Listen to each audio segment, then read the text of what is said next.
ini adalah kisah ya. Ya Pak Tamam. Kisah yang dulu kisah apa Pak Tamam? Ingat gak? Pak Haji, kisah apa Pak Haji dulu? Kisah Abu Kilabah ya. Ini Abu Kilabah adalah seorang sahabat Nabi, dikenal itu sangat bersyukur. Jadi rasa syukurnya itu kepada Allah Subhanahu wa taala luar biasa. Nama lengkapnya adalah Abdullah bin Zaid Al-Jarmi ya. Beliau ini disebut sebagai seorang perawi dan banyak meriwayatkan hadis dari Anas bin Malik. Ini dikutip dari buku Kearifan Islam karya Maulana Wahiduddin Khan. Abu Kilabah ini berasal dari kota Basrah dan beliau wafat di Sam tahun 104 Hijriah. Ia dikenal sebagai seorang yang masyhur, ahli ibadah dan zuhud luar biasa. Sosok Abu Kilabah ini adalah memiliki kepribadian selalu bersyukur dengan apapun yang Allah berikan padanya. Banyak bersyukurnya ketimbang mengeluhnya. Ini sosok kepribadian yang selalu bersyukur terhadap rahmat Allah, dan luar biasanya beliau itu sangat haus akan ilmu. Pada suatu hari pernah ditanya oleh seseorang, Abu Kilabah, siapakah orang yang paling kaya? Apa jawaban beliau? Orang yang paling kaya hakikinya orang yang banyak bersyukur atas apa yang diberikan Allah Subhanahu wa taala. Sekecil apapun, ketika dia pandai bersyukur, berterima kasih kepada Allah, itu sesungguhnya hakikinya orang yang kaya. Maaf ketika ada orang banyak harta tapi hatinya masih kurang bersyukur, masih kuranglah inilah sebagainya karena kebutuhannya banyak, kata beliau itu belum termasuk orang paling kaya. Lalu siapakah orang yang paling berilmu wahai Abu Kilabah? Beliau menjawab, orang yang selalu meningkatkan pengetahuannya melalui pemberiannya itu. Artinya apa? Haus dengan ilmu. Kemudian dalam dalam buku Rahasia Dahsyat di Balik Kata Syukur ya, yang dikarang oleh Iyana Adam, berdasarkan riwayat dari Abdullah bin Muhammad. Abdullah bin Muhammad pernah mengatakan, ini di buku ini diceritakan begini. Abdullah bin Muhammad itu pernah mengatakan, suatu hari aku pernah berada di daerah perbatasan wilayah Arab di negeri Mesir. Aku melihat sebuah kemah kecil, dari bentuknya menunjukkan pemiliknya orang sangat miskin. Ini kata Abdullah bin Muhammad. Lalu beliau ini, Abdullah bin Muhammad ini, mendatangi kemah tersebut yang berada di padang pasir untuk melihat apa yang ada di dalamnya.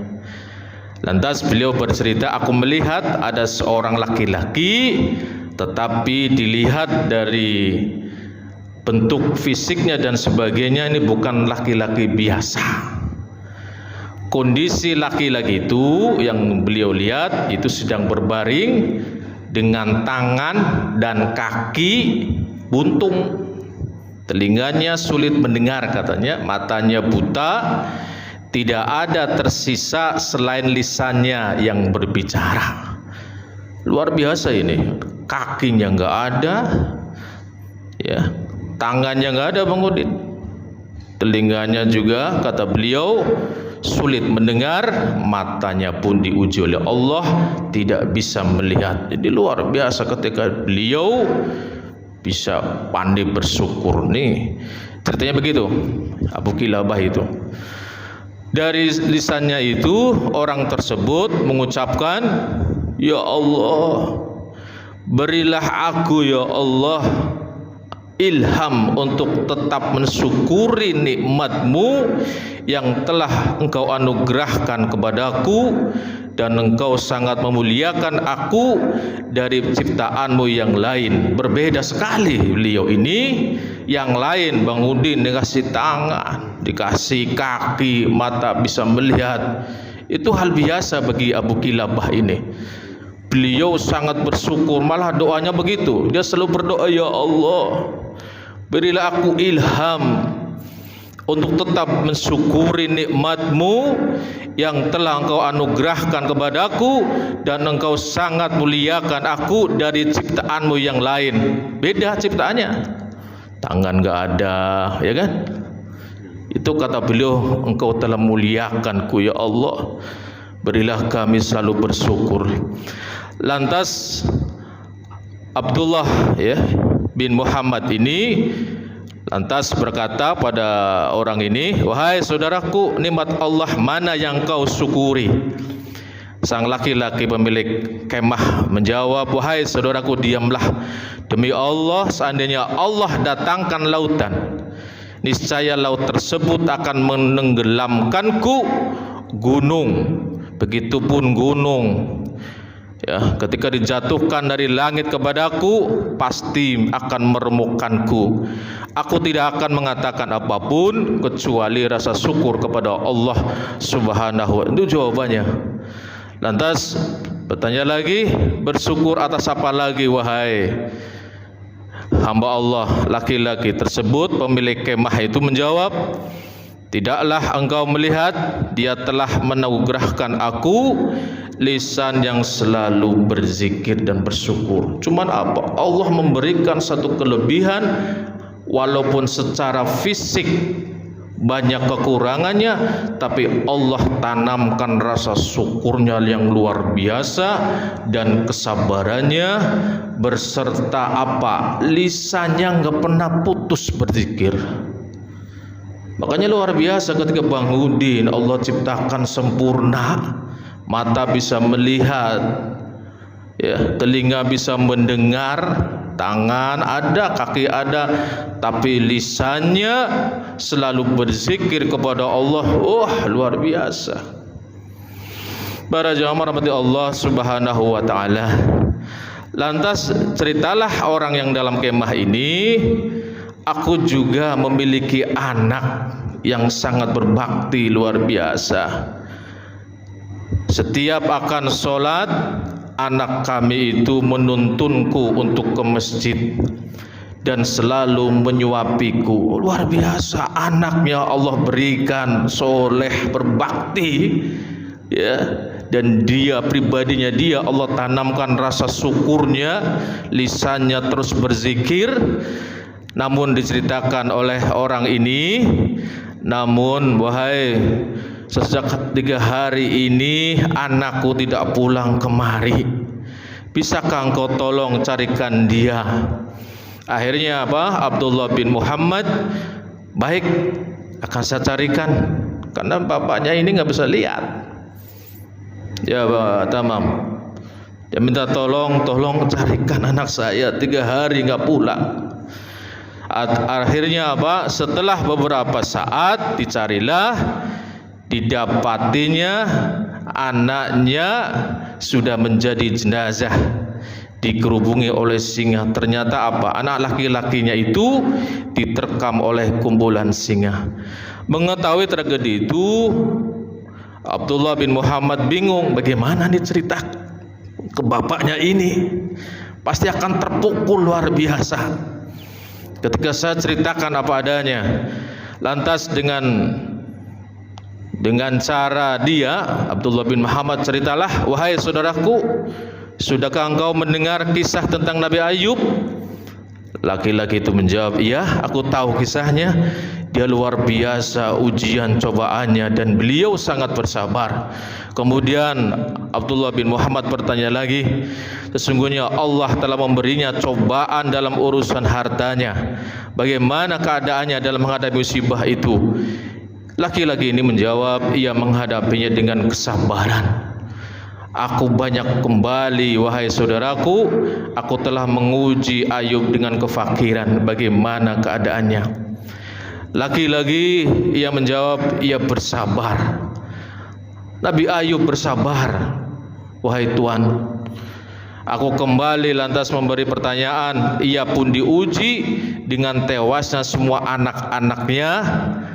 Lantas apa reaksi Nabi Ayub?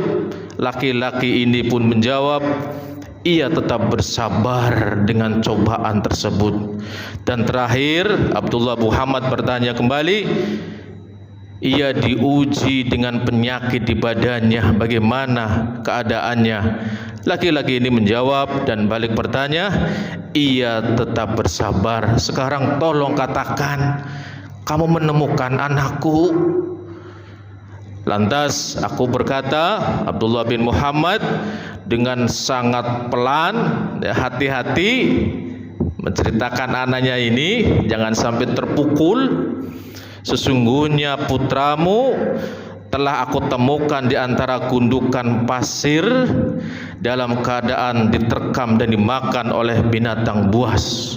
Semoga Allah melipat gandakan pahala bagimu dan memberi kesabaran kepada engkau. Apa jawaban laki-laki ini ketika mendengar anaknya sudah wafat diterkam oleh singa? Apa jawaban laki-laki ini? Sesungguhnya, lantas aku bertanya kembali, Abdullah bin Muhammad ngomong lagi, sesungguhnya putramu telah aku temukan di antara gundukan pasir dalam keadaan diterkam dan dimakan oleh binatang buas. Apa jawaban laki-laki pemilik kemah itu? Alhamdulillah, malah jawab seperti itu. Yang dia tidak meninggalkan keturunan bagiku yang bermaksiat kepada Allah sehingga ia diazab di neraka. Artinya apa? Dia malah bersyukur tidak meninggalkan generasinya, anaknya yang akan maksiat kepada Allah Subhanahu wa taala. Luar biasa kesabarannya. Bukan terpukul, malah bilang alhamdulillah, anak keturunanku engkau panggil ya Allah sehingga tidak ada peluang untuk bermaksiat kepada engkau. Kemudian bapak-bapak ini namanya bagaimanapun mendengar anaknya meninggal, dia menghela napas panjang dan dia dipanggil oleh Allah Subhanahu wa taala meninggal dunia. Lantas Abdullah bin Muhammad pun membaringkannya, ya, ditutupi dengan jubahku, lantas meminta bantuan kepada 4 orang laki-laki yang lewat mengendarai kuda untuk mengurus jenazahnya. Keempat laki-laki tersebut ternyata mengenali jenazah yang tinggal di kemah kecil itu. Mereka berkata, inilah Abu Kilabah, wahai Tuhan. Sahabat dari Ibnu Abbas, laki-laki ini pernah dimintai oleh khalifah untuk menjadi seorang hakim, namun beliau menolak jabatan tersebut. Dikatakan dalam riwayat lain, Abu Kilabah merupakan sahabat terakhir Rasulullah SAW pada masa itu, sehingga khalifah ingin menjadikannya seorang hakim. Itu merupakan jabatan yang mulia, tetapi Abu Kilabah menolaknya dan pergi ke wilayah Mesir, ya, di padang pasir, ya, menyendiri sama anaknya, lantas hingga wafatnya.